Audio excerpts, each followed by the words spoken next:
তাসানের প্রথম web series with Chorki already Tahsan একটা spoiler দিয়ে দিয়েছে, আমি এখন কোনো স্পয়লার দিব না।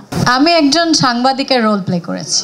আজকে আপনাদের সবাইকে দেখে আমার খুব ভালো লাগছে, কারণ আপনাদের সাথে আমার খুব কম দেখা হয়। So thank you so much for coming and thank you so much for being here. আমি আজকে আপনাদের সাথে আমিও প্রথম এই ট্রেলারটা দেখলাম,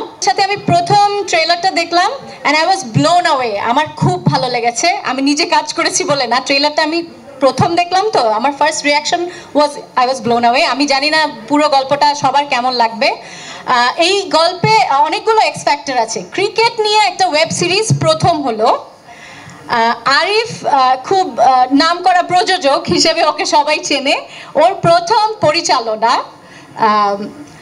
তারপর তাসানের প্রথম ওয়েব সিরিজ উইথ চরকি, তারপরে আমার আর অর্ষার অনেকতম ওয়েব সিরিজ, বাট আমাদের স্ক্রিন শেয়ার না হল মানে সিন শেয়ার না হলেও স্ক্রিন শেয়ার করেছি আমরা। অনেকদিন পর মনোজের সাথে কাজ করেছি, মিমের সাথে, সবার সাথেই, মানে অনেকের সাথেই ইটস মানে অনসম্বল কাস্টিং, তো অনেকে একসঙ্গে সবাই মিলে কাজ করেছি। একটা সবার সম্মিলিত প্রচেষ্টা আছে। আশা করি আপনাদের ভালোই লাগবে, কারণ কাজ করতে গিয়ে আমাদের খুব ভালো লেগেছে। সবাই আবারও বলছি যে ট্রেলারটা দেখুন, ট্রেলারটা শেয়ার করুন, আর আমি ওই সংবিধিবদ্ধ সতর্কীকরণ দিব না। আর থ্যাংক ইউ अगेन সবাইকে এখানে আসার জন্য। আমি একজন সাংবাদিকের রোল প্লে করেছি। এটা আমি আসলে স্পয়লার দিতে চাই না।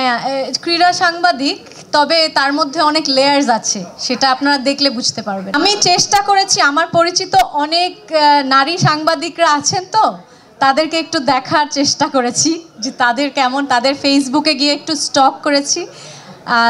আরও নারী সাংবাদিক প্লে করেছে যেসব অভিনেত্রীরা, চেষ্টা করেছি যে তাদেরকেও একটু দেখতে কিছু ওয়েব সিরিজে বা সিনেমাতে। আমি নিজে আগেও একবার সাংবাদিক প্লে করেছিলাম আরেকটা ওয়েব সিরিজের জন্য, সেটা থেকে যেন আলাদা হয়, কারণ এটা মানে স্পেসিফিক্যালি ফোকাসিং অন ক্রিকেট। তো সেই চেষ্টাটা একটু করার চেষ্টা করেছি। ক্রিকেট নিয়ে আমি খুব মানে বেশি একটা মানে জ্ঞানী নই, তো সেই সম্পর্কেও একটু জানার চেষ্টা করেছি, ক্রিকেটটাকে আরেকটু বোঝার চেষ্টা করেছি। এইটা তো ওয়েব সিরিজ দেখতে হবে, এটা আমি এক্ষুনি বললে তো হবে না। অলরেডি তাসান একটা স্পয়লার দিয়ে দিয়েছে, আমি এখন কোনো স্পয়লার দিব না।